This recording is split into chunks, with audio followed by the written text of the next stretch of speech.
What is your name? नमस्ते सिंह। पापा का नाम क्या है? रोहित कुमार। मामा का नाम? पूजा कुमारी। जिला? हुसैन राघव। परशुराम। वैशाली। वैशाली। किस राज्य में रहते हैं? बिहार राज्य में। पटना। मतलब 1 महीने से हम लोगों ने चीजों को थोड़ा रिगरसली फॉलो अप करना स्टार्ट किया and we can see the improvement, मतलब अमेजिंग इम्प्रूवमेंट। अप्रॉक्स 80 to 90% तक अभी ये रिकवर हो गया है। बोलना आप इसी लोगों को लगाते होंगे, है ना, गाड़ियों में, कार में बुरी नजर से बचने के लिए, है ना, नजर फोड़का जिसको बोलते हैं, ये भी रास्ता नहीं हुआ। लेकिन चलो लगा लिया, किसी का नुकसान नहीं हो रहा, आपका भी कोई नुकसान नहीं हो रहा, 2-4 रुपए में नींबू और ये मिर्ची तो लाना है, लगा भी दिया तो कम से कम ऑल इज वेल एक दिन में रहता है, तो चलो कुछ तो फायदा हो रहा है। लेकिन अगर यही रास्ता या सुपरस्टिशन बोले या अंधविश्वास किसी को नुकसान देने लगे तो मान लो मैं ऐसा कर दूं, इसको एक सिनेरियो में ले रहा हूं आपको समझाने के लिए, आपके मुद्दे को समझाने के लिए कि इसको ऑफिशियल कर दिया जाए। हेल्थ मिनिस्ट्री से ही एक नोटिस आ जाए कि हर घर में और गाड़ियों के आगे जो विंड स्क्रीन है ड्राइवर चलाता है क्लास, उसके आगे ये जरूर लगाना है। और ये लगाएंगे तो फिर लोगों में कैंसर का खतरा, एक्सीडेंट का खतरा, हार्ट अटैक हो जाना गाड़ी चलाते चलाते, बहुत सारे खतरे खत्म हो जाएंगे या कम हो जाएंगे। तो अब होगा क्या कि ये मान लेते हैं कि हॉस्पिटल्स में मिलेंगे, कहाँ मिलेगा, और ये जो लगाएंगे गाड़ियों में सबको लगाना ही है। ट्रैफिक पुलिस की तैनात कर देगी, जिन में गाड़ी के आगे जहाँ ड्राइवर चलाता है उसके आगे ये लटकाना जरूरी है, क्योंकि आजकल हार्ट अटैक बढ़ रहे हैं और गाड़ी चलाते हुए हार्ट अटैक बढ़ रहे हैं। तो उस चीज़ को रोकने के लिए हमने एक नया टेक्नोलॉजी लाया है, और ये टेक्नोलॉजी जो है ये टेक्नोलॉजी गाड़ी में लगनी चाहिए। और अलग अलग हॉस्पिटल को डिप्यूट कर दिया, और ये लगाने का जो जिम्मा है वो BMD डॉक्टर को दे दिया। MD मतलब मार्केटिंग ऑफ ड्रग्स, है ना, उनको दे दिया गया है। और ये सेफ है, सुरक्षित है, मुफ्त में है, और इसके करीब 2 डोज लगाने पड़ेंगे। एक आगे लटक जाएगा, फिर 15 दिन बाद दूसरा भी आपको आगे लटकाना पड़ेगा, और जब गाड़ी चलाएंगे तो लगातार वो दिखता रहेगा, आपकी आंखों के सामने घूमता रहेगा, और इससे आपका कॉन्सेंट्रेशन ज़्यादा होगा, इससे आपका फोकस ज़्यादा होगा, आपका ब्लड सर्कुलेशन ज़्यादा अच्छा होगा, हमेशा आप अलर्ट रहेंगे, और इससे आपको कई सारे फायदे होंगे। और हमने तो ये देखे कैंसर भी इससे कमी होता है, हार्ट डिजीज भी कमी होता है। तो ये सारी चीज़ें चल रही हैं। इमेजिन कीजिए एक ऐसा सिनेरियो बन जाए, और फिर आपके दिमाग में आएगा, हम में से आप जैसे लोग, मेरे जैसे लोग, हम लोग आवाज उठाएंगे कि भाई ये क्या है, भाई आज तो साइंस का दौर है, आप किसी भी चीज़ को आप इम्प्लीमेंट नहीं कर सकते, इसका रैंडमाइज्ड कंट्रोल ट्रायल दिखाओ, इतना ही बोल सकते हैं। और रैंडमाइज्ड कंट्रोल ट्रायल की बात आएगी तो अब ICMR एक रैंडमाइज्ड कंट्रोल ट्रायल करके दिखा देगी। आज की तारीख में, थोड़ा शांत हो जाए, आज की तारीख में जो रैंडमाइज्ड कंट्रोल ट्रायल होते हैं, वो किस प्रकार होते हैं, मुझे ये साबित करना है जो मैं आपको बताया अभी ये सच है, और वो भी साइंस बेस्ड सच बताना है, और वो भी जो आज का साइंस है रैंडमाइज्ड कंट्रोल ट्रायल। अब उसमें साबित करना पड़ेगा कि जो मैं बता रहा हूँ वो वाकई में प्रूव करके दिखाना पड़ेगा। तो चलो प्रूव करके दिखा देता हूँ। जो रैंडमाइज्ड कंट्रोल ट्रायल अभी तक हुए हैं, अभी कोविड के खेल में जो रैंडमाइज्ड कंट्रोल ट्रायल हुए हैं, HPV वैक्सीन की जो बात करें, इसके जो रैंडमाइज्ड कंट्रोल ट्रायल हुए हैं, या इस तरह की जो भी दवाइयाँ आपके दिमाग में हैं, डायबिटीज की दवाई है, BP की दवाई है, जो दवाई दिमाग में है वो दवाई रख लीजिए। उन सब के जब रैंडमाइज्ड कंट्रोल ट्रायल होते हैं, मैं वही वाला रैंडमाइज्ड कंट्रोल ट्रायल इस पे करके अभी साबित कर दूंगा कि भाई ये जो है कैंसर को बचाएगा, ये हार्ट डिजीज को बचाएगा, और ये हर तरह की बीमारियां हैं वो बचाएगा। चलिए रैंडमाइज्ड कंट्रोल ट्रायल की बात कर लेते हैं। कैसे रैंडमाइज्ड कंट्रोल ट्रायल जिस तरह से होता है, जिस तरह से कोविड वैक्सीन का हुआ था, वही वाला रैंडमाइज्ड कंट्रोल ट्रायल, वही वाला फॉर्मेट मैंने ले लिया, और मैंने मतलब हेल्थ मिनिस्ट्री ने ले लिया, ICMR ने ले लिया। तो जब रैंडमाइज्ड कंट्रोल ट्रायल होता है तो 2 ग्रुप होते हैं, एक ग्रुप ये 200 लोगों का, एक ग्रुप ये 200 लोगों का, ठीक है ना। ये जो ग्रुप है, इन ग्रुप को मैं ये वाला दे देता हूँ कि आप अपनी गाड़ी का आगे सबको लगाना है। जो लोग वॉलंटियर्स हैं, जो तैयार हो जाते हैं, चलो हम इसका पार्ट पर बनेंगे, ठीक है ना, अपने घर के आगे लगाना है, अपनी गाड़ी के आगे लगाना है, वैसे दिखता रहेगा, ठीक है ना। और दूसरा ग्रुप जो है, इस ग्रुप को मैं बोलता हूँ कि मैं आपको भी दे रहा हूँ, लेकिन आपको ये 7 मिनट की जगह मैं 1 मिनट कम कर देता हूँ। 1 मिनट मैंने हटा दिया यहाँ से, और 6 मिनट वाला आपको दे देता हूँ। ये 6 मिनट वाले हैं, ये 7 मिनट वाले हैं, और दोनों के दोनों गाड़ी पे लगा के अपना 7 मिनट वाले सारे गाड़ी में चला रहे हैं, और 6 मिनट वाले चला रहे हैं। और मैं आपको फॉलो करता हूँ फॉर नेक्स्ट 6 मंथ्स, और 6 महीने बाद डेटा इकट्ठा करता हूँ कि इस ग्रुप में कितने लोगों कैंसर हुआ, इस ग्रुप में कितने लोगों कैंसर हुआ, इस ग्रुप में कितने लोग हार्ट अटैक हुआ, इस ग्रुप में कितने लोग हार्ट अटैक हुआ, इस ग्रुप में कितने लोगों को डायरिया हुआ पिछले 6 महीने में, इस ग्रुप में वाइल लिवर हेपेटाइटिस। अब होगा क्या, जब करेंगे तो एग्जैक्ट होगा नहीं, किसी न किसी ग्रुप में कैंसर थोड़ा ज्यादा होगा, किसी में थोड़ा कम होगा, हार्ट डिजीज थोड़ा ज्यादा होगा, थोड़ा कम होगा, ठीक है ना। फिर एक मैं रिपोर्ट निकाल दूंगा ICMR की नई स्टडी, और उस स्टडी में पाया गया कि जिस ग्रुप ने 7 मिनट वाला नींबू लिया था उसमें कैंसर का ज्यादा बचाव हो गया, उसमें हार्ट डिजीज का ज़्यादा बचाव हो गया, उसमें लूज मोशन का भी ज़्यादा बचाव हो गया, उसमें हर तरह की बीमारी का बचाव ज़्यादा हो गया, यानी कि hence proved according to the randomised control trial कि ये वाकई में काम करता है। मैं तो बोल रहा हूँ, ये करके देखिए। आप इसके पीछे का खेल समझ रहे हैं? पीछे का खेल क्या है कि ये भी मेरा है, ये भी मेरा है, एक में 6 है, एक में 7 है। क्या फर्क पड़ जाता है कि 6 वाला जीतेगा तो मैं इसको आगे कर दूंगा, 7 वाला जीतेगा तो इसको आगे कर दूंगा, कि है ही दो ग्रुप, है ना, दोनों ही मेरे बंदे हैं। रैंडमाइज्ड कंट्रोल ट्रायल का जो असली नियम है वो ये है कि एक ग्रुप का आपने इंटरवेंशन दिया जो एक्सपेरिमेंटल ड्रग है, और एक ग्रुप को कुछ नहीं दिया। अब देखा कि जिसको एक्सपेरिमेंटल ड्रग दिया तो उनमें लाइफ स्पैन कितनी है, उनमें कैंसर कितना हुआ, उसमें हार्ट डिजीज कितना हुआ, अलग अलग पैरामीटर देखेंगे in comparison to the neutral group जिसमें कुछ भी नहीं दिया, प्लेसिबो दिया या तो कुछ भी नहीं दिया। अब जब कंपेयर करेंगे तो that is the real comparison. लेकिन वो ना करके अभी के जितने सारे ट्रायल्स हैं पिछले 20 साल के 30 साल उठा के देख लीजिए, one drug versus the other. तो where is the no drug group? There is no, ऐसा कोई ग्रुप है ही नहीं, ठीक है ना। तो पोल कब खुलती है? जब आप ये 200 लोग और ले आएंगे और बोलेंगे कि इन्होंने ना तो ये लिया ना तो ये लिया, अब इनसे कंपेयर करके दिखाओ, तब असली समझ आएगी। तो जितने सारे रैंडमाइज्ड कंट्रोल ट्रायल आपको किसी भी दवाई का दिखाएंगे उसमें हमेशा 2 आर्म होंगे और दोनों आर्म में एक दवाई घुसाई होगी। दोनों आर्म में एचपीवी का वैक्सीन 1, एचपीवी का वैक्सीन 2 घुसाया होगा। इसमें थोड़े से इंग्रेडिएंट चेंज कर दिए, इसमें इंग्रेडिएंट चेंज कर दिया, कुछ फर्क नहीं पड़ता इनमें से जीतना कौन है, कि कोई एक तो जीतेगा, राइट। जो भी जीतेगा उसको बता देंगे देखो जी हमारे हिसाब से ये जो है ये ज्यादा इफेक्टिव है, बट ज्यादा effective in comparison to what? In comparison to anything else, जो कि ये भी आप ही का है। देखना ये पड़ता है कि अगर ये अगर ड्राइवर नहीं लगाएगा, बल्कि होगा क्या, ड्राइवर जब ये लगाएगा तो क्या होगा, आगे दिखता रहेगा, उसके एक्सीडेंट के चांसेस बढ़ेंगे, कुछ लोग एक्सीडेंट से मारे भी जाएंगे, इसमें भी कुछ मारे जाएंगे, लेकिन फिर ये देखेंगे कि इस ग्रुप में कम मारे गए। अच्छा, इस ग्रुप में कम मारे गए तो उसको ले लो। पोल कब खुलेगी? जब तीसरा ग्रुप होगा जिसको ये आगे उसके विंडशील्ड के आगे ये नहीं होगा, तब पोल खुलेगी। कि अगर विंडशील्ड के आगे नहीं होगा तो एक्सीडेंट होगा ही नहीं। मैं उदाहरण से समझा रहा हूँ किस तरह से घुमा के रैंडमाइज्ड कंट्रोल ट्रायल किया जाता है, जिसमें दोनों आदमी अपनी दवाई ली जाती है और प्लेसिबो ग्रुप होता ही नहीं है।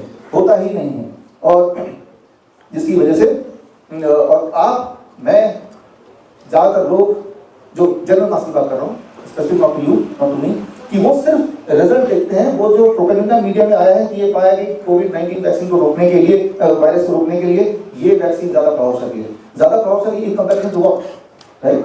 तो मेरा भाई जब स्कूल से उसकी मार्कशीट फेल होकर आता था, तो जब घर आने से पहले एक बच्चा और पढ़ था, उसके मार्क्स उससे भी कम, दोनों ही फेल है। तो जब मम्मी उससे फेल हो गए तो उसका देखो ये तो फेल हो गया, इसका मेरे से भी कम है। मम्मी भी संतुष्ट हो जाती थी कि मेरा बच्चा कितना होनहार है, कम से कम फेल हुआ, लेकिन इससे भी कम कोई और है। तो इस तरह की कंपैरिजन जो होती है वो वाली होती है आजकल जब मैं बोल रहा हूँ तो पिछले 20-30 साल में तो होता ही है, राइट। तो जिसकी वजह से ये जो पूरा खेल है ये चल पाता है। इसमें गलती हमारी आपकी है कि हम उसके अंदर नहीं जाते, उसके अंदर जाएंगे तो दूध का दूध पानी का पानी तो उसी वक्त हो जाएगा। लेकिन आज की जो समस्या है वो काफी गंभीर समस्या है, जिसकी हम बात करेंगे। और उससे पहले मैं आपको ये बताना चाहूंगा कि ये सारा एक डर का व्यापार है। डर पहले पैदा करो, जैसे मान लो हमें कुत्ते से काटने का डर है आपको, अगर कोई पागल कुत्ता काट लेगा तो आप मर ही जाएंगे। अब किसी भी डॉक्टर से पूछिए, आप इंटरनेट पे सर्च कीजिए, आप चैट जीपीटी में सर्च कीजिए कि अगर रेबीज का कुत्ता मुझे काटेगा और मैंने कोई वैक्सीन नहीं लगाया तो what is the chances that I will survive? उसका जवाब है 0%। तो हम पहले से ही चैट जीपीटी बिलीव कर लिया, पहले से बिलीव कर लिया, जो बोलता सत्य ही होगा, बिलीव कर लिया आपने। तो आप देखेंगे ना चैट जीपीटी में तो आ गया, राइट। चैट जीपीटी में वही फीड आएगा जो पहले से फीड दिया हुआ है, इसका आंसर ये देना, वही आएगा वो। लेकिन आपकी जो पहुंच है वो चैट जीपीटी का आगे तो है ही नहीं। तो आपको क्या है कि आपकी जो दुनिया है, आपकी जो खिड़की है जिससे आप दुनिया को देखते हैं, वो खिड़की वाया चैट जीपीटी जाती है। आपको ये समझना पड़ेगा कि जो चैट जीपीटी में या इवन गूगल में जो लिटरेचर है जिससे वो सर्च करता है, वो लिटरेचर सारे 98% अंग्रेजी वाले लिटरेचर है। हिंदी, बंगाली, तमिल जो अंग्रेजी से भी काफी पुरानी लिपियां हैं, तो उनका भंडार तो है ही नहीं। तो यानी कि जब वो सर्च करके आपको बताता है कि ये रहे 10 रिजल्ट्स पहले पेज में, वो वही वाले आते हैं जो अंग्रेजी वाले लिखे हुए हैं, संस्कृत वाले नहीं आएंगे, क्योंकि वो तो चैट जीपीटी में है ही नहीं, वो तो आपके गूगल या इंटरनेट में ही नहीं है। तो जो चीज इंटरनेट में नहीं है जरूरी नहीं कि वो एग्जिस्ट नहीं करती, बस वहां एग्जिस्ट नहीं करती। लेकिन आपकी जो खिड़की है दुनिया को देखने की, आपकी जो चश्मा है वो चश्मा अब इंटरनेट बन गया। इंटरनेट की नजर से जब दुनिया को देखेंगे तो दुनिया वैसी नहीं दिखेगी जैसी वो एक्चुअली है। दुनिया वैसे दिखेगी जैसा इंटरनेट या गूगल या चैट जीपीटी आपको दिखाना चाह रहा है। और अगर आपको ये लगता है कि ये न्यूट्रल है, कि ये तो वही दिखाता है जो सच है, तो अभी मैं जो बताने जा रहा हूँ उसके बाद दोबारा आप चैट जीपीटी से पूछिए, तो के दोबारा उसको अगर क्रॉस क्वेश्चन करके, तो अल्टीमेटली वो मान ही जाएगा कि भाई जो बोल रहा था वो गलत बोल रहा है। ये करके देखिए, आज मैं आपको बताता हूँ, ये करके देखना जरूरी है, because it is matter of life and death. तो खैर आज की जो परिस्थिति है वो जिस प्रकार है, जैसे मैंने थोड़ी देर पहले में बोला मेरी बेटी का उम्र 12.5 साल है, कोई ऐसी परिस्थिति बन जाए जैसी परिस्थिति आपके साथ बन गई थी कुछ साल पहले कि भाई कोविड का वैक्सीन अगर नहीं लगाएंगे तो मॉल में नहीं जा सकते, बस में नहीं चल सकते, ट्रेन में नहीं जा सकते, जॉब में नहीं जा सकते, सड़क पे नहीं जा सकते, इस तरह का माहौल बना दिया गया। ये जानते हुए फॉर मेनी ऑफ यू कि इससे तो हमें नुकसान ही होगा, लेकिन मजबूरी में भाई हमारी जॉब छूट जाएगी। ये सब करते हुए इंडियन आर्मी में, एयरफोर्स में, हर जगह पुलिस में कंपल्सरी कर दिया, लगाना ही पड़ेगा और ऐसा दिखा रहे कि हमें कितनी चिंता है आपकी और आपने उसको लगाया। ऐसी परिस्थिति बना दी गई, ये सब आपको पता ही है। हालांकि हमारी मेमोरी बड़ी शॉर्ट होती है, लेकिन कितनी भयंकर परिस्थिति बना दी गई थी इसको। और ठीक उसी तरह से अभी की जो परिस्थिति बनाई जा रही है छोटे बच्चों के लिए 9 से 14 साल की, धीरे धीरे वो बिल्डअप किया जा रहा है। स्कूल में एक दिन गाड़ी खड़ी होगी, खूब सारे वो सफेद बोर्ड वाले आ जाएंगे, आपने फ्री वैक्सीन होगी। अब जरा सोचिए उस वक्त आपकी बेटी है जो कि 10 साल की मान लेते हैं, क्या कर लेगी? जब आप कुछ नहीं कर पाए, जब कोविड का वैक्सीन लगाने जा रहे थे।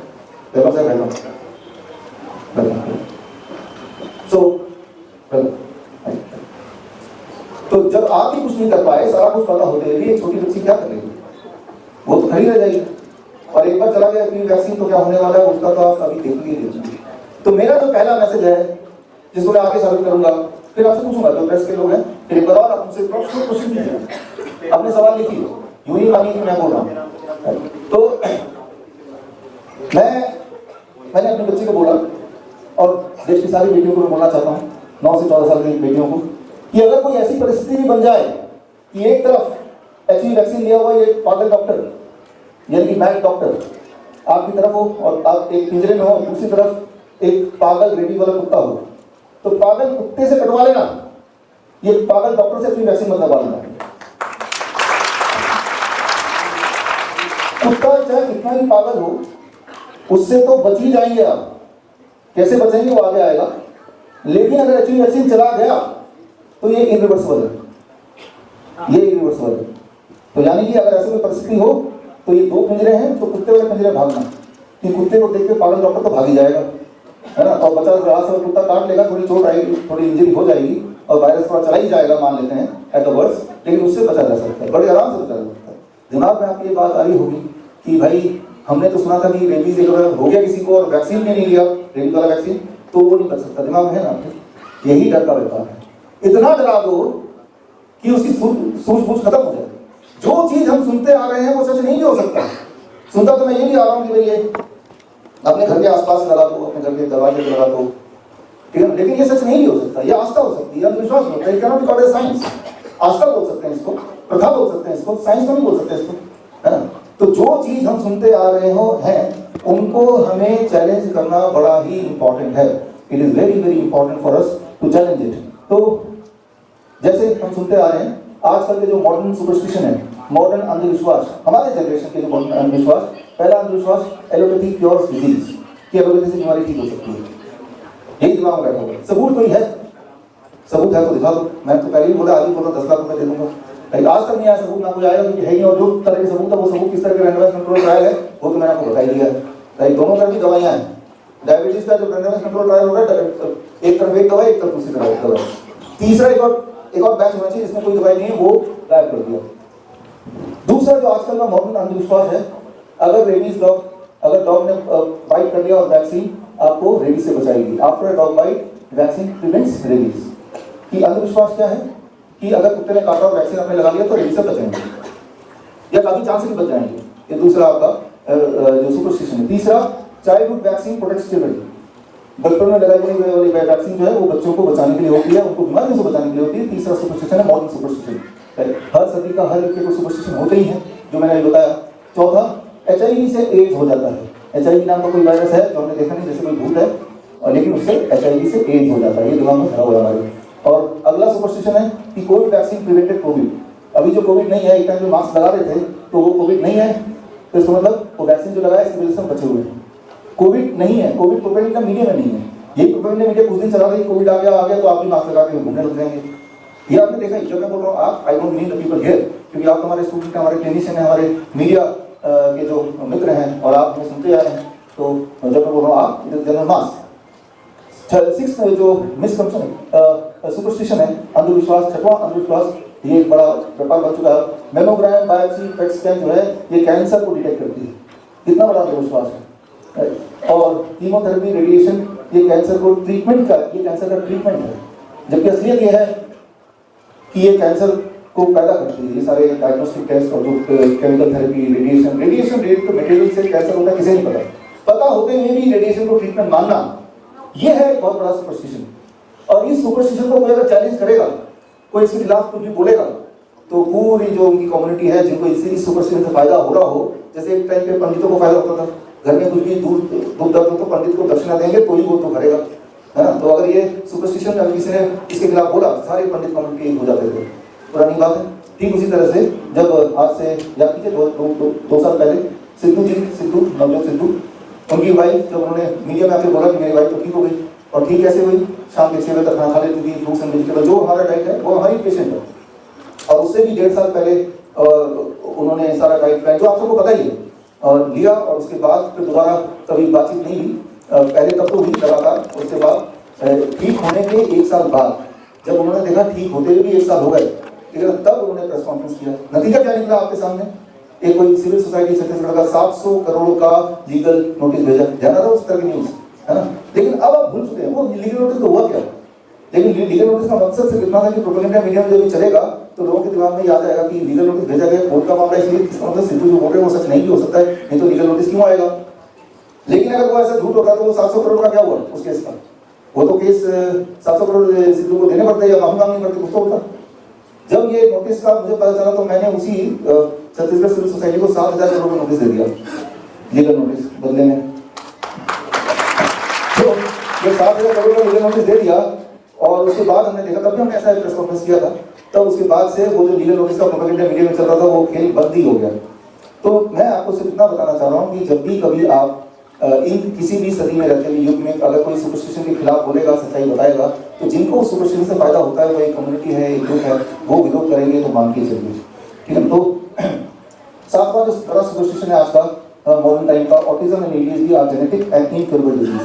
अगर किसी बच्चे को ऑटिज्म हो गया है, किसी को एडीएचडी है, ऑटिज्म होता क्या है समझिए, अगर किसी की बच्चे की उम्र 10 साल है लेकिन उसका दिमाग की उम्र 2 साल है, वही ऑटिज्म है। तो बच्चे की शरीर तो बड़ा है लेकिन उसकी हरकतें 2 साल वाले बच्चे की। 2 साल का बच्चा क्या करेगा, वो आपकी बात सुनेगा नहीं, कहीं भी चला जाएगा, ये माइक उठा लेगा, आपके पास जाके बैठ जाएगा, रोने लगेगा, खाना मांगेगा, अपने कपड़े खुद नहीं पहन सकता। तो 10 साल की उम्र तो है, बॉडी तो है, लेकिन अगर उसकी मेमोरी, ब्रेन 2 साल का, दैट इज ऑटिज्म। एडीएचडी क्या है, समझने के लिए आसानी से कि बॉडी कोई इंसान की है लेकिन उसके अंदर जो आत्मा है वो बंदर की है। मान लो यहाँ एक बंदर आ जाए तो क्या करेगा, आप प्रिडिक्ट नहीं कर पाएंगे। क्यों, आपको पूछ जाएगा, क्यों ये माइक उठा के किसी को फेंक देगा, क्यों आपका चश्मा उधर निकाल के ले लेगा, निकाल के उधर जाके लिटरली चढ़ जाएगा इसके ऊपर। एडीएचडी के बच्चे चढ़ जाते हैं, जहाँ जगह मिलती है चढ़ जाते हैं, जैसे इसके ऊपर चढ़ सकता है वो चढ़ने की कोशिश कर सकता है, गिरेगा, तो ये है एडीएचडी। तो जब भी ऐसे सिम्टम आते हैं तो उनके पेरेंट्स को बोल दिया जाता है आपकी जेनेटिक मतलब आज जो आपकी बच्चे की हालत है उसके लिए हम जिम्मेदार नहीं है, जिम्मेदार है आपके पुरखे और पुरखों के पुरखे। अब जब बात पुरखों पे डाली दी है तो पेरेंट्स बोलेंगे भी क्या, तो जब भी कुछ समझना है जेनेटिक पर घुसा दो, है ना। अगर ये जेनेटिक है तो 40 साल पहले एडीएचडी ऑटिज्म क्यों नहीं था, तभी तो आपके पुरखों के बच्चों के बच्चे थे ही। आप मुझे पूरे देश में 40 साल से ऊपर उम्र का एक भी ऑटिज्म का बच्चा दिखा दो, बच्चा अभी तो 40 साल का इंसान हो गया होगा वो, लेकिन ऑटिज्म तो क्योरेबल नहीं है, दिखा दो आप, एक भी दिखा दो पूरी दुनिया में। आप जो भी दिखाओगे वो 20 साल के नीचे होंगे, अक्सर 24 साल के होंगे, उससे ऊपर के नहीं होंगे। जैसे जैसे नंबर ऑफ वैक्सीन बच्चों में बढ़ती गई, जब मैं पैदा हुआ था 3-4 वैक्सीन लगे, हमारी बॉडी ने झेल लिया। आज के बच्चे जो पैदा होते हैं 30-40 वैक्सीन लग जाते हैं, बॉडी नहीं झेल पाती अधिकतर बच्चों की, और जो बच्चे झेल नहीं पाते तो एज रिजल्ट होता है आज की तारीख में हर 10 में से एक बच्चा एडीएचडी, हर 100 में से एक बच्चा ऑटिज्म। भारत का मैं बता रहा हूँ, यूएस में तो 70 वैक्सीन लगते थे पिछले जनवरी से पहले, 70, और यूएस में हर 12 में से एक बच्चे को ऑटिज्म है, 12 में से, राइट। तो फिर ट्रम्प ने 21 जनवरी को से पहले ऐलान किया कि बच्चों को 60 वैक्सीन नहीं लगाने, 60 हटा दी। क्यों, क्योंकि बच्चों को ऑटिज्म हो जाता है, कारण भी दिया उन्होंने, है ना। तो जहाँ से वैक्सीन आया है वही वैक्सीन को हटा रही है। इससे आपको समझ आ रहा होगा कि ये रियल महामारी है, लेकिन इंपॉर्टेंट बात यह है कि ठीक हो सकती है। आज ऐसे बच्चों से हम मिलेंगे जो इसके शिकार हुए, वैक्सीन की वजह से हेल्दी तो पैदा हुए थे, लेकिन उसके बाद जो भी कुछ उन्होंने किया, हमारे यहाँ पे जो certificate in autism and ADHD university के स्टूडेंट्स हैं, उनको उन्होंने ये सारा कुछ सीखा है। अभी तो आपका कॉन्वोकेशन है, कॉन्वोकेशन के लिए आए हैं, आपने तो सारा सीखा है, तो आपने देखा है किस तरह छोटे बच्चे ऑटिज्म वाले थोड़े दिनों के अंदर पूरी तरह ठीक हो सकते हैं। ऐसे बच्चे यहाँ भी हैं, आपको मिलाऊंगा, अभी वो मिलेंगे भी आपसे, इस पे भी आएंगे थोड़ी देर बाद। तो खैर, जब भी कभी इतिहास में देखा गया है, अगर उस वक्त के जो मौजूदा जो परिस्थिति थी, उस परिस्थिति में अगर किसी ने किसी सुपरस्टिशन को, उस वक्त की जो सुपरस्टिशन तो उस वक्त अंधविश्वास को चैलेंज किया तो पूरी एक कम्युनिटी जिनको फायदा हो रहा होगा वो अपोज करेगी, विरोध करेगी, उसे दबाएगी। ये जो ऑटिज्म की इंडस्ट्री है भारत में करीब 4 लाख करोड़ का, 4 लाख करोड़। ये 4 लाख करोड़ जिन जिन के जेब में जाते होंगे उनको ये कॉन्फ्रेंस पसंद नहीं आएगा। सोच के देखिए, अगर ऑटिज्म और ADHD के बच्चे यूं ही ठीक होने लगे, घर पे ठीक होने लगे, तो वो जो 4 लाख करोड़ पर ईयर का जो इंडस्ट्री है वो धराशायी हो जाएगा। तो वो इंडस्ट्री क्या करेगी? कैंपेन करेगी, नेगेटिव कैंपेन कर ही रही है हमारे खिलाफ, है ना, वीडियो डालेगी, नींद खाने से कुछ होता नहीं है, ये तो झूठ बोलते हैं। हमने उनको चैलेंज किया कि हमारे कॉन्फ्रेंस में आइए, नहीं आते तो लाइव जुड़िए, हमारे बच्चों से मिलिए, सारा डेटा लेके मैं आया हूँ। ये डेटा मेरे पास है पेन ड्राइव में, हमारे 5000 बच्चे, 5000 बच्चे, 5000 है, और ये डेटा में उनका फोन नंबर है, उनका एड्रेस है, पहले की परिस्थिति है, अभी की परिस्थिति है, पहले का मेडिकल रिकॉर्ड है, जो कि मेडिकल रिकॉर्ड को हम बदल ही नहीं सकते, स्पेशल स्कूल में जाते हैं, वो सारा कुछ है, क्या क्या दवाइयाँ उन्होंने ली, कौन कौन सी वैक्सीन, एवरीथिंग इज देयर है। हमने इस कॉन्फ्रेंस से पहले हमेशा की तरह जितने भी मेडिकल एसोसिएशन है भारत में, मेडिकल काउंसिल्स है, हेल्थ मिनिस्ट्री है, सबको पत्र लिखा विद एक्नॉलेजमेंट डाला, होता है रजिस्टर्ड पोस्ट विद एक्नॉलेजमेंट, ताकि वो डिनाई ना कर पाए कि हमें तो पत्र मिला ही नहीं। ईमेल भी दिया कि आओ हमारे कॉन्फ्रेंस में, देखो हमारे बच्चे ठीक हो रहे हैं, लेकिन यहाँ है कि आए नहीं होते, आएगा किसकी सीट के आसपास देखिए, ऊपर नीचे आ नहीं सकते, क्योंकि ये सत्य है, विरोध कर सकते हैं, बोलेंगे हमारे पास समय नहीं है, जो वीडियो बना रहे हमारे खिलाफ का कैसे समय है, तो उससे अच्छा सर एक बार आ जाओ, हो सकता है मैं गलत हूँ, तो आके आप ये सिद्धि कर तो गलत है, कम से कम लोगों को क्लैरिटी तो होगी, क्लियर तो होगा, आने नहीं वाले दिखा सकते हैं। लेकिन इस चीज़ के लिए हमें और आपको, हमारे जो स्टूडेंट नए बने हैं, हमारे जो क्लिनिशियन, आपको तैयार रहना चाहिए कि आप एक ऐसा काम कर रहे हैं जो मेन स्ट्रीम का काम नहीं है, जो अंधविश्वास को ठीक करने वाला काम है, तो उस काम में बाधाएं आएंगी। जैसे गैलीलियो का आया था 1633 में, जब उन्होंने पहली बार बताया दुनिया को कि अर्थ के चारों तरफ सूर्य नहीं घूमता है, अर्थ सूर्य के चारों तरफ घूमता है। जब पहली बार बताया था तो उस वक्त रोमन कैथोलिक चर्च, जिनका ये बिलीफ सिस्टम था कि अर्थ सेंटर पॉइंट है और सूरज बाकी सब इसके चारों तरफ घूमते हैं, जब उनका बिलीफ सिस्टम पे कहा हुआ वो गलत साबित हो गया, तो कैथोलिक, रोमन कैथोलिक चर्च ने गैलीलियो को उम्र कैद सुना दिया, उम्र कैद, और वो करीब 9 साल जिंदा रहे, तो अपने घर पे ही वो कैद थे, और आखिरी समय में तो वो अंधेरी हो गए। और उसके काफी साल बाद तब उनकी जो खोज थी उसको एक्नॉलेज किया गया, और ये तब से अब तक एस्टैब्लिश है कि earth revolves around the sun, not the other way. तो जब भी प्रचलित सुपरस्टिशन को आप चैलेंज करेंगे तो आप तैयार हो जाइए कि भाई विरोध तो आएगा उनसे जिनको इस सुपरस्टिशन से बेहद फायदा हो रहा है। मैं कोई गैलीलियो नहीं हूँ, मैंने कोई ऐसा बड़ा खोज नहीं किया, लेकिन जो चीज़ें सत्य हैं उनको दवाई नहीं है, उसको छुपा जहाँ भी छुपाए उठा के आप तक पहुँचा रहा हूँ, आप लोगों तक पहुँचा रहे हैं। तो हमें कोई नई चीज़ करने के लिए, कुछ करने की जरूरत इसलिए नहीं है क्योंकि ऑलरेडी सब कुछ हमारे पृथ्वी में है। हमारे पूर्वज ने लिख के आयुर्वेद के नाम पे बोले या यूनानी के नाम पे बोले, लिख के गए, लेकिन वो कहीं दबी हुई है। इंटरनेट पे तो नहीं मिलेगा वो, क्योंकि इंटरनेट में वही मिलेगा जो वो आपको दिखाना चाहते हैं। तो ये बात आपको हमें समझनी पड़ेगी। तो यहाँ पे इन सबको ध्वस्त करने के लिए सबसे आसान तरीका क्या है? सबसे आसान तरीका है कि ये शुरू जहाँ से हुआ है उसकी जो नींव है, उसकी जो जड़ है, उसको अगर हम काट देंगे, ये कितना बड़ा ही पेड़ बन गया हो, ये सुपरस्टिशन का खेल बन गया हो, वैक्सीन का खेल, जड़ का अटैक करना पड़ेगा, फिर सब कुछ धराशायी हो सकता है। तो जड़ का अटैक करेंगे। जड़ कब है? 1900 से की शुरुआत की बात है, जब पहली बार की वैक्सीन नाम के कोई खेल शुरू हुआ था, 1900 तब शुरू हुआ था। और सबसे पहले कुत्तों का काटा तो वैक्सीन लगाना चाहिए, ये कॉन्सेप्ट शुरू हुआ था। उसके बाद से क्योंकि वैक्सीन आते गए, तो आप देख रहे हैं कि हर कुछ महीने में वैक्सीन जुड़ते ही जा रहे हैं। तो वहीं से शुरू करते हैं कि ये बड़ा इंटरेस्टिंग है। 15,000 साल पहले से इंसान कुत्ते के साथ रहता आया है। हमारा जो इतिहास है कुत्तों के साथ, हम लोग एक साथ रहते हैं, डोमेस्टिकेट होके या गली में साथ साथ 15,000 साल से हम कुत्तों के साथ है, कुत्ते हमारे साथ हैं। लेकिन वो समय है जब लिखना शुरू नहीं हुआ था, लिपियाँ शुरू नहीं हुई थी, राइट। लेकिन 5,000 साल पहले से लिपियाँ शुरू हो गई थी, और वो लिटरेचर आगे मैं दिखाऊंगा। उस लिटरेचर में ये आपको आ गया था कि कुत्ते के काटने से कभी भी मौतें नहीं होती हैं। ये एस्टैब्लिश हो गया था 5,000 साल पहले कि कुत्ता अगर काटेगा तो किसी की मौत हो सकती है, कोई बीमार पड़ सकता है। ये यानी कि ये वाली जो अंडरस्टैंडिंग है ये आज की नहीं, 5,000 साल पहले की है, 5,000 समय, राइट। और तभी इसका सोल्यूशन क्या है, उसी 5,000 साल पहले भी है, और लगातार तब से लेकर अब तक सोल्यूशन अलग अलग शास्त्रों में लिखे जा चुके हैं। और ये जो रेबीज वैक्सीन का खेल है, ये सब 50 साल पुराना है, 50 ईयर्स। 50 साल से पहले मास में ये वैक्सीन वगैरह थी। याद कीजिए, मेरे उम्र के लोग 50 साल से ऊपर जिनकी उम्र है कि तब 14 इंजेक्शन लगते थे, 14 उससे पहले 21 इंजेक्शन लगते थे। कुत्ता काटा तो इंजेक्शन लगाना है, उसका नाम वैक्सीन है क्या है वो किसी को नहीं पता, कुत्ता काटेगा इंजेक्शन लगाना है। ये दिमाग में बैठा हुआ है, जैसे हमारे दिमाग बैठा है काला बिल्ली अगर आपका रास्ता रोकी तो हमें रुक जाना है। दिमाग बैठा हुआ है ना, हम रुक जाते हैं थोड़ी देर के लिए, है ना। कोई छींकेगा तो हमें रुक जाना है, हमारा काम शुरू से पहले कोई छींक गया तो ये स्टॉप। तो इस तरह से दिमाग में ये बैठ गया है कि अगर कुत्ता काटा तो 14 इंजेक्शन तो लगे, पेट में लगता है दिमाग में, हाँ, अब 14 इंजेक्शन लग गए अलग ड्यूरेशन में, तो अब हम प्यूरिफाइड हो गए। ये वाला जो एक कथा है, ये आस्था या अंधविश्वास, ये शुरू हुआ 50 साल पहले। लेकिन इंटरेस्टिंग बात यह है कि जो जितने सारे मॉलिक्यूलर टेस्ट होते हैं, इन टेस्ट में करीब 1900 के शुरू में ये आया कि भाई एक वायरस की खोज हुई जिसका नाम रेबीज है, और ये कुत्तों के मुंह में पाया जाता है। और ये अगर वो रेबीज कुत्ते के मुंह से, वायरस तो कुत्ते ने बनाया नहीं है, वो तो पृथ्वी में जगह है, वायरस कुत्ते ने नहीं बनाया, वो कुत्ते का बॉडी प्रोडक्शन नहीं है, वो तो कहीं भी है, राइट। वो तो जैसे बाकी वायरस होते हैं, बैक्टीरिया होते हैं, ये अपने आप में दीज आर माइक्रो ऑर्गेनिज्म, और वो लेकिन ये वाला कुत्ते के जीभ में, मुंह में, दांत में ये वाला वायरस रहना पसंद करता है। और ये वाला वायरस रेबीज का वायरस ने खोज लिया है। और फिर साथ ही साथ आप लिखिए कि इसका इलाज है, एक पर्टिकुलर वैक्सीन उसको लगा दो, तो उसके बाद वो इंसान जिंदा रहेगा, नहीं तो मर जाएगा। लेकिन जैसे जैसे समय बीतता गया, ये पाया गया, मेडिकल इंडस्ट्री या मेडिकल साइंस ने पाया कि जिसे हम रेबीज बोल रहे हैं वो एक रेबीज नहीं है, वो तो कई सारे हैं। ये सारी लिस्टिंग मैंने की है कि जैसे समय बीतता गया, अलग अलग टाइम में अलग अलग तरह के रेबीज के भी वैरायटी लिस्ट होती गई। टोटल अभी तक 18 वैरायटीज लिस्ट हो चुकी हैं। जिस तरह से मान लीजिए कोई एलियन आता है इस वक्त प्लैनेट से, वो आके भारत में आता है, तो छोड़िए इसको, मान लो अफ्रीका में आता है, तो देखते हैं कि भाई हमने यहाँ पे देखा एक प्रजाति है जिसे हम इंसान बोल सकते हैं, और ये काले होते हैं, लंबे होते हैं, बाल छोटे छोटे गोल गोल होते हैं। हमने ये पाया है दिमाग में बैठ के कि इंसान का कोई है पृथ्वी में रहते हैं, वो काले घुंघराले बाल होंगे, लंबे होंगे और लंबे चौड़े होंगे, तो वो इसे इंसान बोलेंगे। लेकिन जब वो एलियन पृथ्वी के दूसरे हिस्से में घूमेगा, अमेरिका पहुंचेगा, नहीं, वो बड़े भी होते हैं, इधर आएगा नहीं, सामने भी होते हैं, चाइना में जाएंगे, छोटे भी होते हैं, सब इंसान ही। जिस तरह से गोरा इंसान भी इंसान है, काला इंसान भी इंसान है, छोटा इंसान भी इंसान है, मोटा इंसान भी इंसान है। जितना वो भ्रमण करता जाएगा उतनी इंसान की वैरायटी दिखेगी ना। ठीक इसी तरह से जितना खोज करते गए, आखिरी रेबीज वायरस 2023 में KBLV डिस्कवर किया गया। अरे ये भी तो एक है, अरे एक और तरह का वायरस पाया गया, ये रेबीज का ही छोटा भाई बहन है।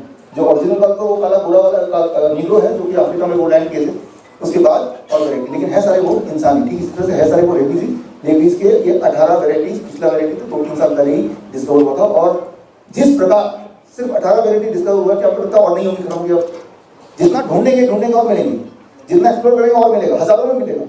अब इंटरेस्टिंग बात क्या है कि जो वैक्सीन आपको लगाने की बात करते हैं रेबीज का, वो वैक्सीन की थ्योरी ये है कि इन 18 से तो मतलब नहीं है, सिर्फ 18 में से तो पहला वाला है, ये वैक्सीन तो उसी की बना है, बाकी सब वो नहीं उसको पता। तो ये एजम्पशन है कि कभी कोई कुत्ता काटेगा तो वो 18 में से वो पहला वाला ही आपके बॉडी में भेजेगा।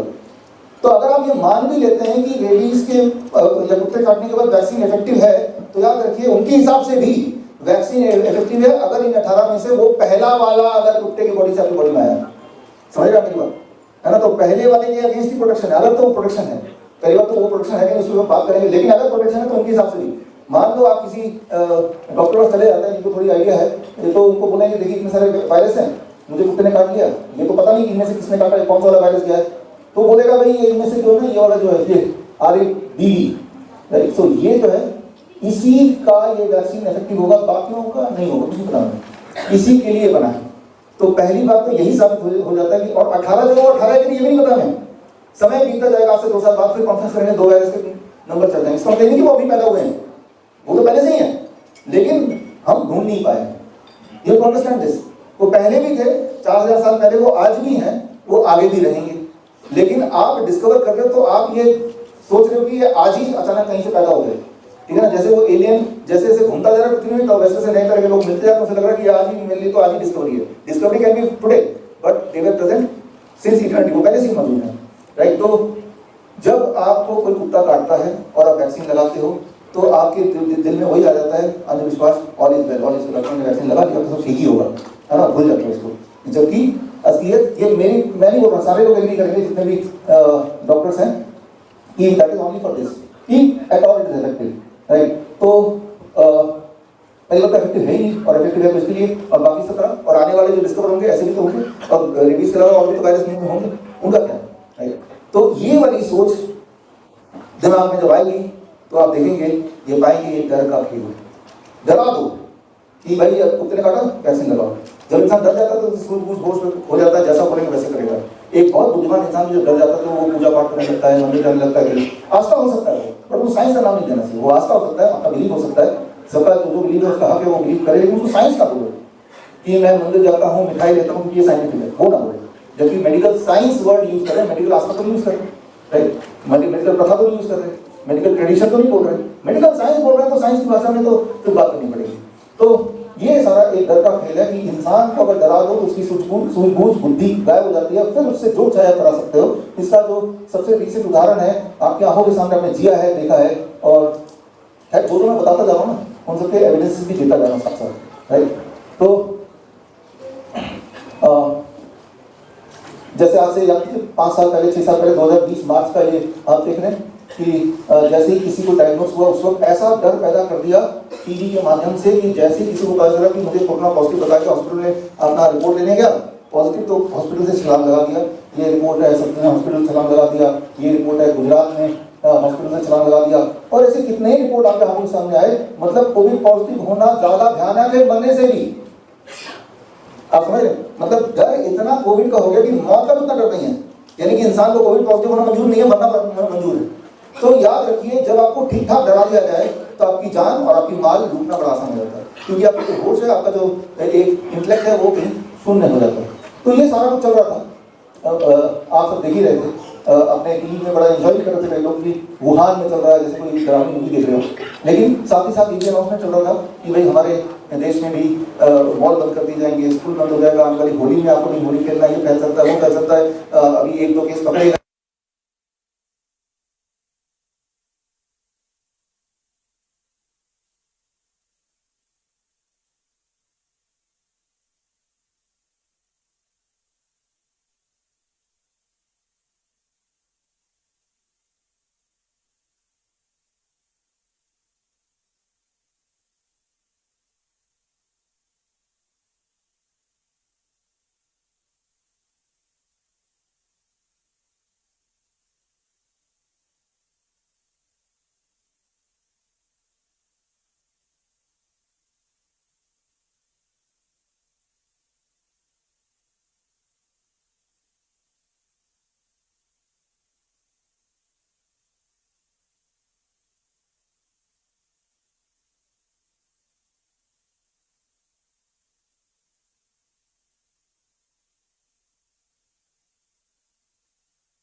या फिर नेताजी सुभाष चंद्र बोस को, वो भी एक टाइम पे कॉमन मैन ही हुआ करते थे, उन्होंने भी कुछ ना कुछ किया, ये सोच के नहीं बैठ गए कि कोई मेरा साथ नहीं दे रहा, कुछ हो ही नहीं सकता।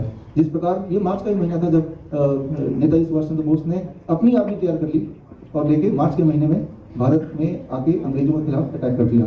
1944 की बात है, यही महीने की बात है, मार्च की। तो थोड़ी सी इंस्पिरेशन लेके आज के भगत सिंह, आज के चंद्रशेखर आजाद, आज के सुभाष चंद्र बोस तो आप ही हैं, हम ही वो रोल प्ले करना पड़ेगा, कोई और नहीं आएगा, हम ही में से आएगा, ये तो याद रखना पड़ेगा आपको।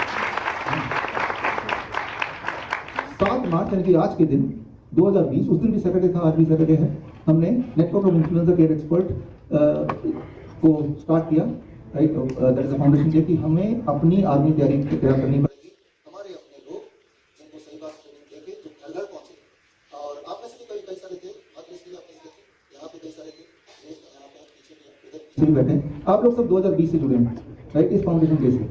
और हर डिस्ट्रिक्ट में हमारे कम से कम एक एक्सपर्ट, जितनी हमारी हिम्मत थी, जितनी हमारी पहुंच थी, आप सब लोग मिलके, और ऐसे करीब 800 लोगों की टीम हर डिस्ट्रिक्ट में घर घर जाके उनका मास्क उतार के 3 स्टेप फ्लूइडाइट दे के लोअर लेग हॉट वाटर में इमर्शन करके उनको ठीक करने का काम हमने लिया हाथ में, और साथ में ये बताने का कि ये खेल है और खेल क्यों है, ये भी अवेयरनेस अलग अलग तरह से फैलाया। और बल्कि उस वक्त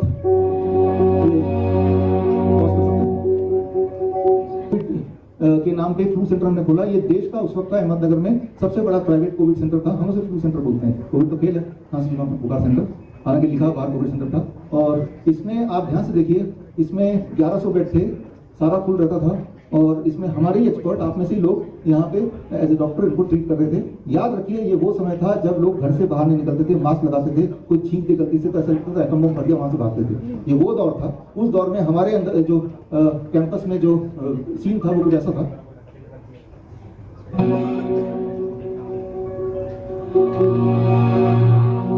आपको कहीं कोई मास्क दिख रहा है?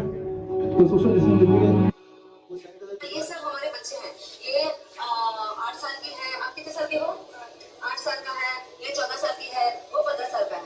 तो ये सब छोटे बच्चे हैं। हमारे यहाँ पे कोरोना पॉजिटिव पेशेंट्स बिल्कुल फिट हो गए। हमारी जो जीत हुई है उसका वीडियो अभी जस्ट आपके सामने आने वाला है।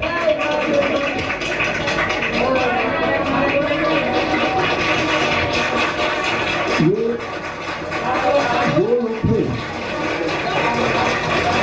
दो लोग हैं जो आप देख रहे हैं, जो बाकी हॉस्पिटल में जाके जब उनको बोला ना वेंटिलेटर पे जाना पड़ेगा तो घबरा के वो हमारे यहाँ पे आ गए थे और पैसे भी नहीं है। ये वो लोग हैं, और जब गए तो अपने पैरों पे खड़े।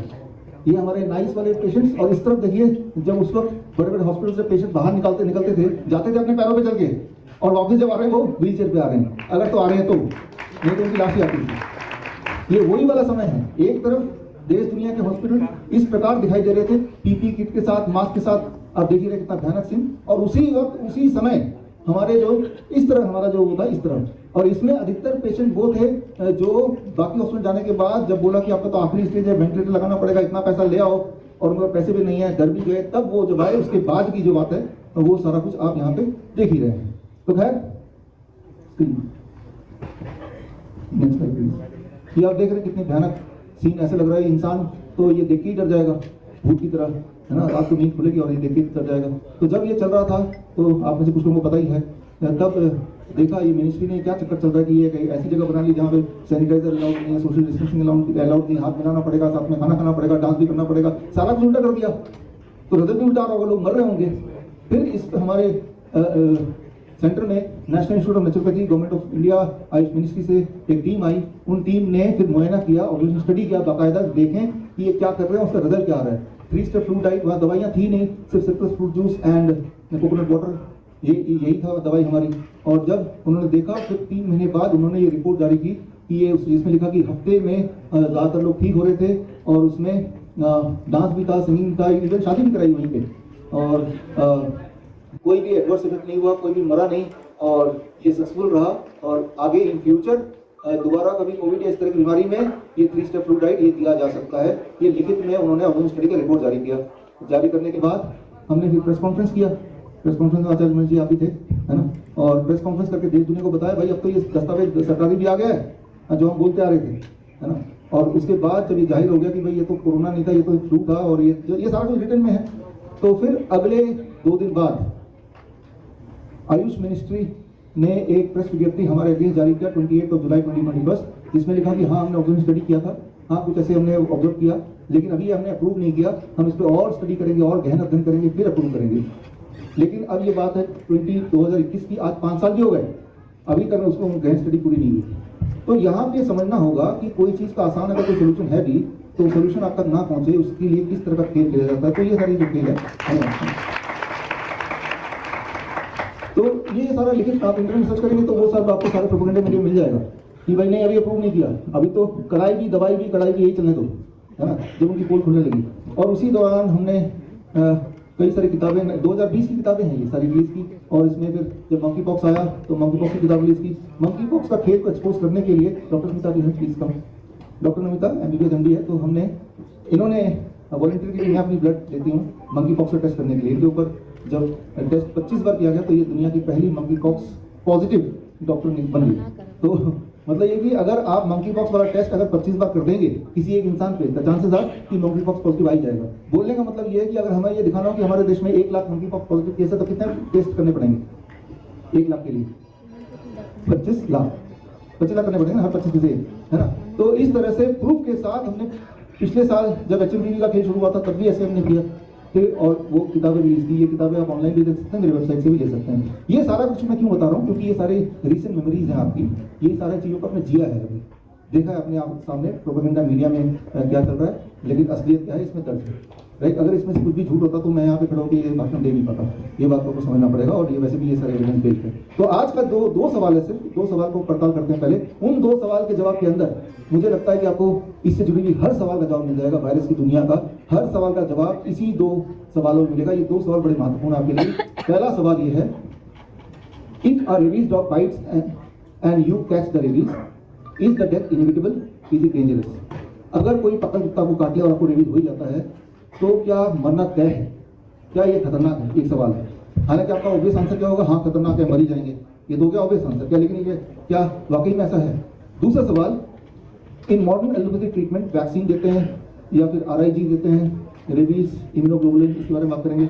Effective against the vaccine, against the rabies, क्या ये इफेक्टिव है? अगर रेबीज हो जाए या काला कुत्ता या काट ले तो ये वैक्सीन इफेक्टिव है क्या? और क्या ये सेफ है, लगाना चाहिए? तो ये 2 सवाल के अंदर छुपे हैं कई सारे राज, और ऐसे राज जो जिसको अगर हमें उसको खोलना है। अगर पागल कुत्ता काट ले तो क्या मरना तय है? दूसरा, ये वैक्सीन लगाने से कुछ बचाव हो सकता है? इन दोनों सवाल के जवाब के लिए आपको ले चलता अमेजन। ये आज की इस परिस्थिति है। अमेजन अमेरिका में एक जगह है जहाँ पे लोग जंगलों में ऐसे ही रहते हैं, ट्राइबल लोग हैं, आप देख रहे हैं। और यहाँ पे बैट्स यानी चमगादड़ का इलाका है। याद रखिए, जो रेबीज है वो सिर्फ कुत्तों में नहीं होता, हर तरह के एनिमल में हो सकता है। हम कुत्तों के बारे में इसलिए बात कर रहे हैं कि हमारे आसपास चमगादड़ नहीं, हमारे आसपास शेर नहीं है, हमारे आसपास तो कुत्ते ही हैं और वही ज़्यादा काटते हैं, उनको काटने की आदत भी है, इसलिए हम कुत्तों में बात करते हैं, इसलिए समाज कुत्तों में बात करता है। तो इस एरिया में चमगादड़ ज़्यादा है। शेर भी काटेगा, उसके अंदर मुंह में भी वायरस हो सकता है, यही बात है। तो शेर के काटने से भी रेबीज हो सकता है, ठीक है। और ये सारी बातें जो बता रहा हूँ ये सुश्रुत संहिता में लिखा हुआ है ऑलरेडी।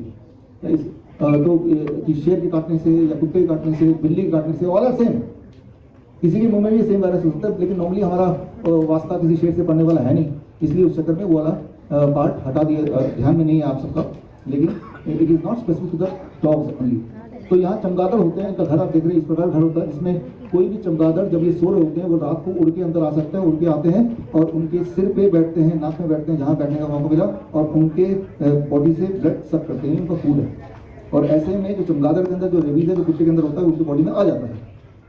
तो और ऐसे कितने लोग बच्चों में आता है, कितने लोगों में आता है? लगभग 100%। मतलब सारे विलेज को सबको एक बार 2 बार तो चमगादड़ ने काटा ही काटा है। और ये जब पाया कैसे, जब ये उनका टेस्ट किया गया। वो क्या टेस्ट है, थोड़ा सा आपको समझा देता हूँ। अब देखिए, मान लो ये एक रेबीज वायरस है, ये कुत्ता है, इसके मुंह में ये रेबीज वायरस है। ये कुत्ता अगर मुझे काटेगा तो ये जो रेबीज है, ये मेरे बॉडी में चला जाएगा। अब जब ये मेरे बॉडी में जाएगा, ये तीर यानी कि रेबीज, तो उस वक्त मेरा बॉडी इस तीर के मुताबिक अकॉर्डिंगली ढाल तैयार करेगी, जैसे एंटीबॉडी बोलते हैं। वो हर एक तीर के हिसाब से वो अलग अलग साइज का होगा, तो बॉडी पूरी तैयार कब करेगी? जब बॉडी को ऐसा कोई शक होगा, कोई ऐसा इस तरह का घुसपैठ आ गया है ना। ये ढाल एंटीबॉडी बॉडी तैयार करेगी, ये ढाल उसको रोकेगी, अंदर जाने नहीं देगी, इसको किल करेगी, खत्म करेगी, तो बात खत्म होगी, ठीक है ना। तो और ये जो ढाल है, इसकी वजह से मैं बच जाऊंगा। अब ये ढाल जो है मेरे बॉडी में अगले 2-3 साल तक रहेगा, क्योंकि बॉडी समझता है कि हो सकता है कुत्ता दोबारा काटे, ऐसा कोई कुत्ता काटे, जो परिस्थिति है, तो ढाल को बचाते रखता है कुछ समय के लिए। लेकिन कुछ समय में अगर दोबारा कोई कुत्ता नहीं काटता या रेबीज का वायरस नहीं आता, तो ढाल धीरे धीरे बॉडी से खत्म हो गया, नया नहीं बनाया हूँ। तो ये जरूरत पड़ने पे कौन सा ढाल कब काम आएगा, डिपेंड करता है कि किस तरह का ये वायरस है, किस तरह की तीर है। वो छोटा तीर है, बड़ा तीर है, मोटा है, राइट। जैसे रेबीज के भी 18 प्रकार बना ली, उस तरह से ढाल का डिजाइन बॉडी चेंज करता रहता है, यानी कि एंटीबॉडी चेंज होती रहती है। अब जब यहाँ की बात करेंगे हम, आप स्विच मत करो बाबा, इस पैसे रहने।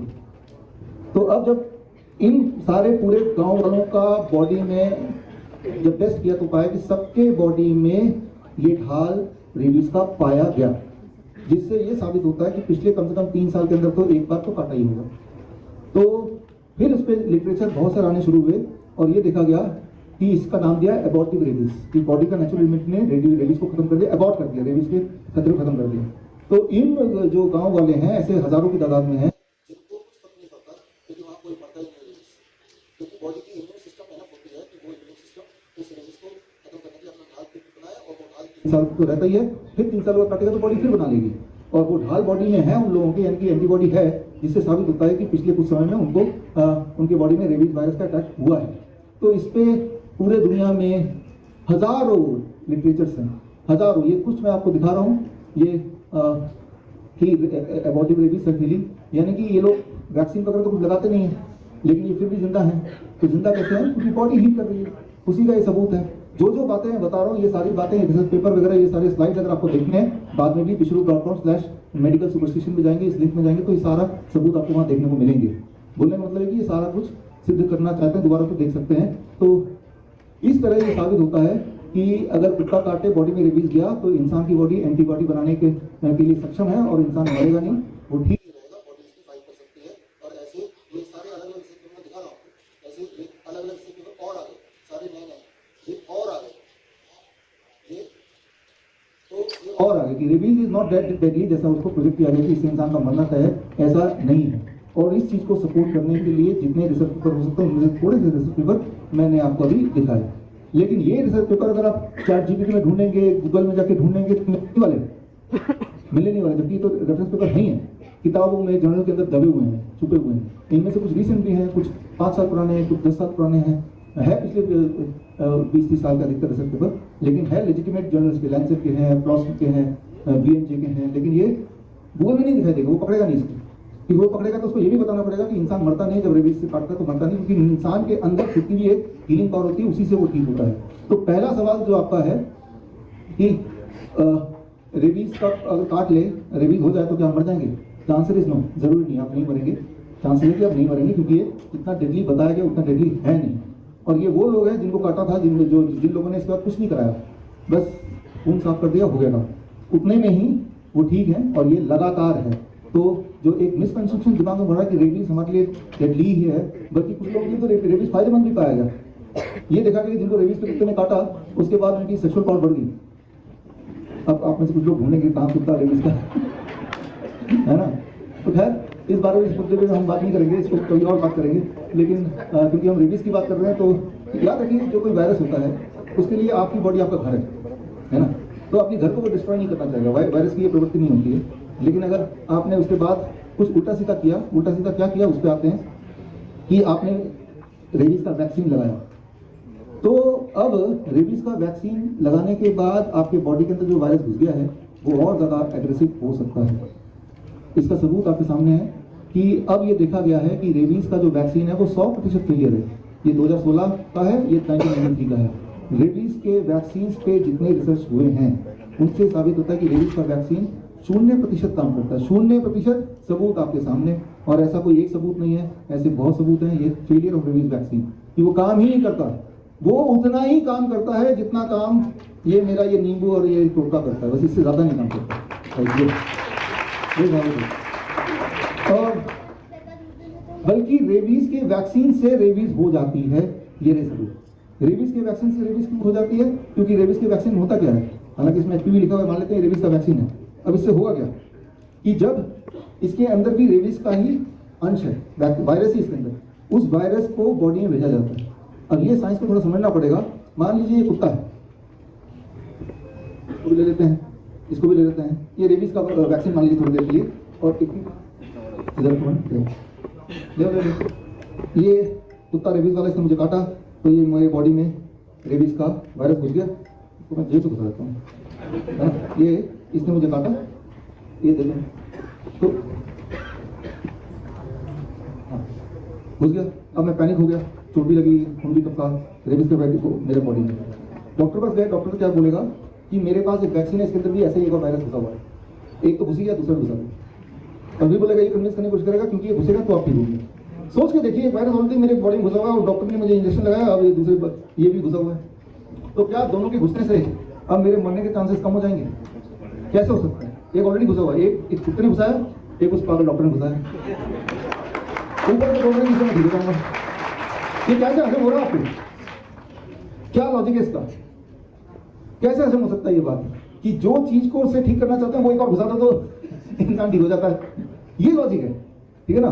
तो ये जो वैक्सीन है, वैक्सीन के अंदर कोई दवाई नहीं है, वैक्सीन के अंदर वही चीज है जो उस कुत्ते ने आपके बॉडी में घुसाया, ठीक है ना। तो और ये मान भी लिया हमने, ठीक है ना। और मुझे पता है कि अभी आप लोग छोड़िए जो ऑनलाइन न्यूज सुन रहे हैं, अभी अगर आप घर से बाहर निकले कुत्ता काटेगा तब आपका दिमाग फिर शून्य हो जाएगा, फिर भी आप लगाएंगे। आस्था वाली बात याद रखिए, मानवता की अगर बात करें, इंसान में आस्था ऊपर आता है, इंटेलिजेंस नीचे आता है, पहले वो आस्था पे जाता है, इसलिए सर्वनाश होता है, इसलिए गड़बड़ होती है, इसलिए ये सब ये कर पा रहे हैं।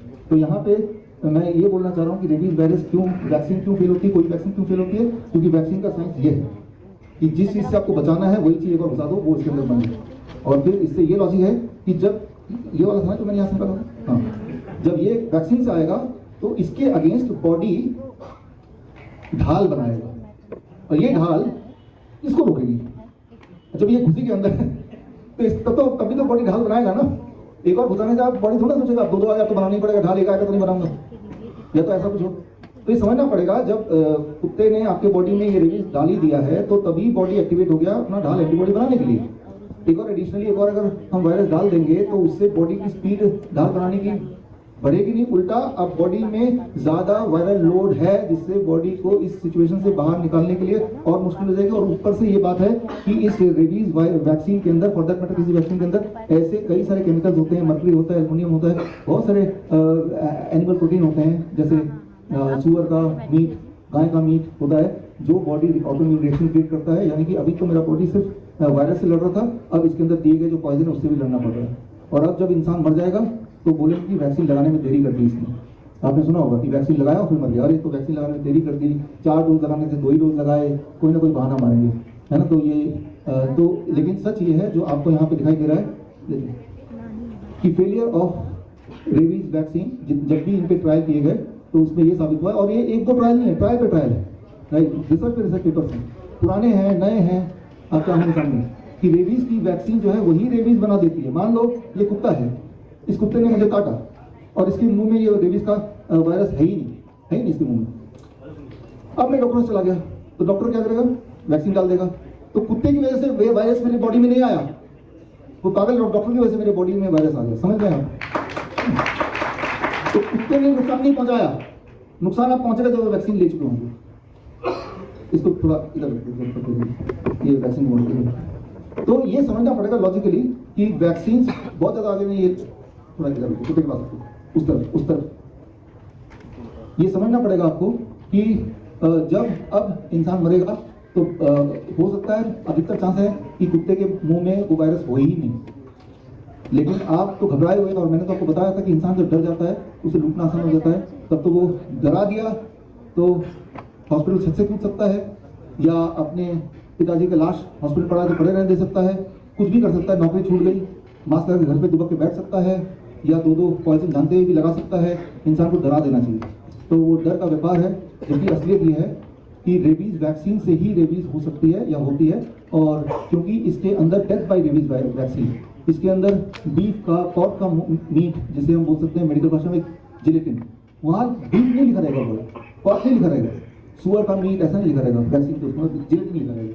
अब जिलेटिन तो यही होता है ना, लेकिन एक ऐसा शब्द लिख दिया जो आपको लगता है होगा कोई केमिकल, क्या पड़ताल करता है।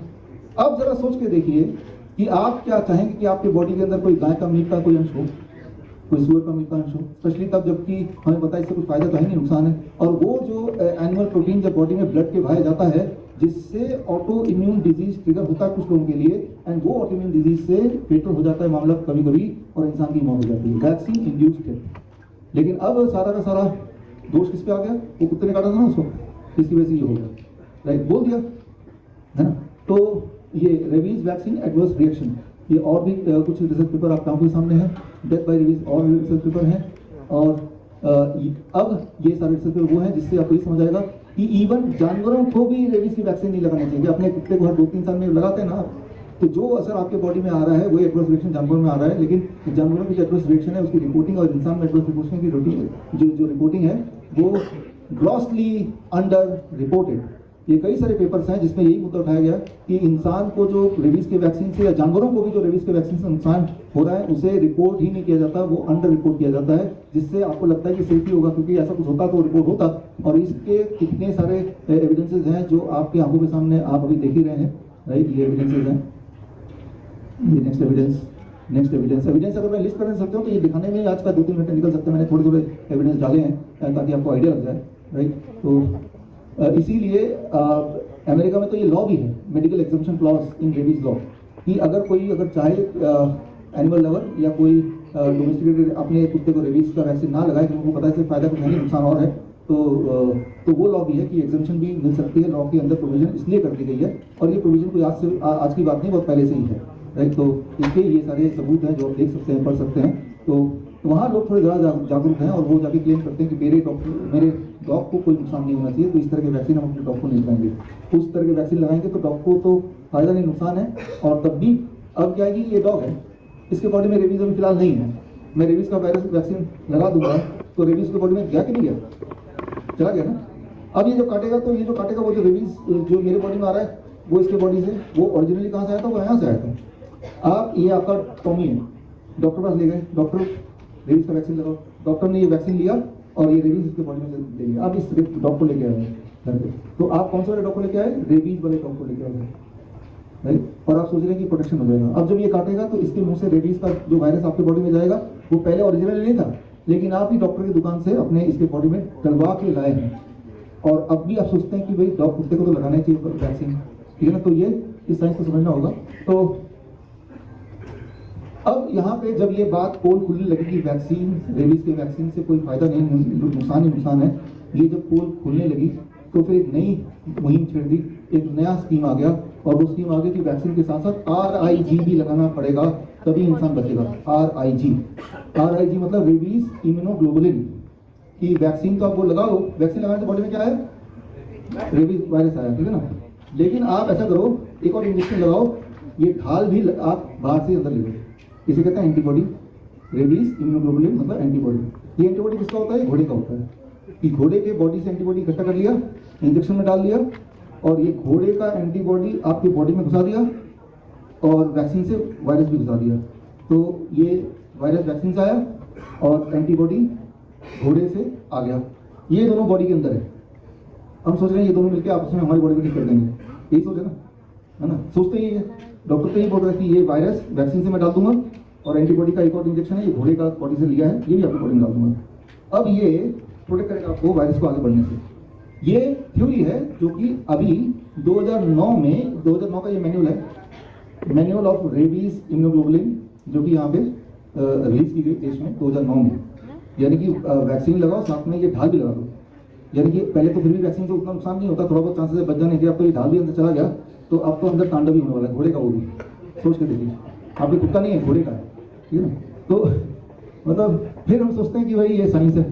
तो यहाँ पे एक बात समझनी पड़ेगी, ये बात सारे वायरस के लिए या सारे इन्फेक्शन एजेंट के लिए, कि जब भी कभी कोई इन्फेक्शन बॉडी में जाता है, उस इन्फेक्शन के अकॉर्डिंग आपका बॉडी एक एंटीबॉडी बनाता है, ठीक है ना।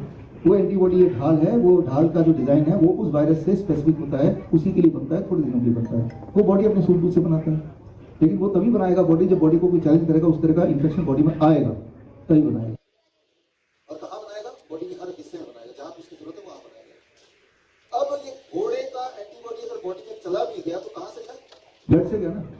ब्लड से गया तो बॉडी, पूरे बॉडी में घोड़े का एंटीबॉडी घूम रहा है, राइट। मान लेते हैं आपको ठीक कर देगा, या ये एंटीबॉडी वैसे काम करेगा जैसे हमारी बॉडी में खुद की एंटीबॉडी काम, मान लेते हैं। लेकिन एक और बात आपको पता है कि हमारा जो सेंट्रल नर्वस सिस्टम है, CNS, यहाँ पे ब्लड ब्रेन बैरियर होता है, पता नहीं।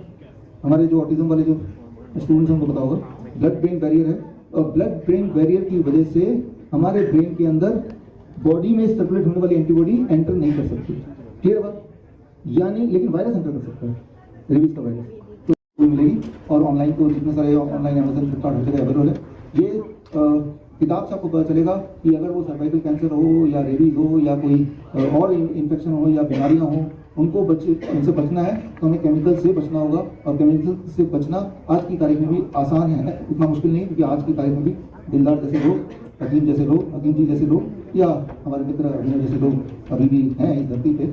और मुझे लगता है कि हमें आपको थोड़ी मोटिवेशन लेके, आपके आसपास भी इस तरह के और किसान होंगे जो इसी तरह से उगा रहे होंगे, लेकिन अगर जब हम जुड़ जाएंगे आपस में तो उनकी पैदावार जब बार बार लोग खरीद पाएंगे, उनका सप्लाई ठीक से चल पाएगा तो उन्हें मोटिवेशन मिलेगा, पैसे और लोग भी जुड़ेंगे। इस उम्मीद से ये किताब हमने आज रिलीज की। Thank you.